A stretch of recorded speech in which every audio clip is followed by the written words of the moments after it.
अस्सलाम वालेकुम, कैसे हैं आप लोग। तो ये रमज़ान 2024 का जो है ये बीत गया है और मुझे तो बिल्कुल ही पता नहीं चला है कि रमज़ान कैसे गया, क्योंकि बिल्कुल रमज़ान के दौरान मेरी भाग दौड़ बहुत ज़्यादा थी। स्कूल में जो एग्ज़ाम्स चल रहे थे, एवोल्यूशन था, फिर उसके बाद रिज़ल्ट और चेकिंग, ये सब जो भी है सब काम चल रहा था। इसके अलावा मैं एक दिन फारबिसगंज भी मुझे रमज़ान में जाना पड़ा, क्योंकि वहाँ हमारा गिफ्ट आया हुआ था। उसके लिए जो है जो ओनर होते हैं, जो कार ली थी हमने, उसको ही बुलाया गया था। तो मतलब मैं एक दिन फिर फारबिसगंज भी गई थी। और इसके अलावा जो रही सही कसर थी ना रमज़ान में, वो इलेक्शन ड्यूटी ने जो है वो कर दी, क्योंकि इलेक्शन जो है अररिया में 7 मई को इलेक्शन है 3rd फेज़ में।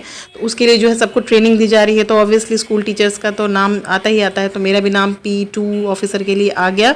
P2 का जो काम होता है, तो बहुत सारी फीमेल्स को जो है अलग अलग स्कूल्स में ट्रेनिंग देने का काम चल रहा है। काफ़ी पहले से चल रहा है, मतलब 1 अप्रैल से चालू स्टार्ट है ये बिल्कुल।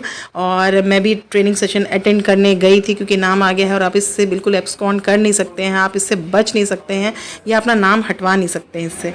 तो इलेक्शन के प्रोसेस में मतलब दो ट्रेनिंग दी जाती है, और ये फर्स्ट ट्रेनिंग थी। इसके 20 दिनों बाद जो है ये दूसरी ट्रेनिंग जो है दी जाएगी।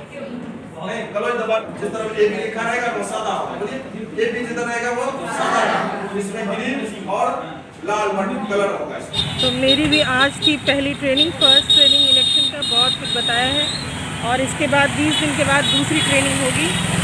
और मेरा ये ट्रेनिंग का मतलब इलेक्शन का ये पहला एक्सपीरियंस है। तो जैसा कि मैंने बताया कि मुझे बिल्कुल फुर्सत नहीं मिली, और मार्केटिंग वगैरह में मैंने कुछ भी नहीं किया, बिल्कुल ही मतलब कुछ भी नहीं किया था, क्योंकि मुझे बच्चों के पास जाना था ईद करने के लिए। और मैंने सोचा था कि पहुंच जाऊंगी तभी मैं कुछ खरीदूंगी बच्चों के लिए भी, क्योंकि जब तक बच्चों की खरीदारी नहीं हुई तो मैं ऐसा कोई सवाल ही नहीं उठता है कि मैं अपनी कोई ख़रीदारी कर दूं। तो मैं हसन को लेकर के फिर से एक बार चल पड़ी, और एयरपोर्ट में मुझे मिले दिबांग। ये मेरे लिए एक बहुत बड़ा सरप्राइज़ था। वो दिबांग जो है, उनको वहाँ पे कोई पहचान भी नहीं रहा था, तो खैर मैंने बातचीत की उनसे।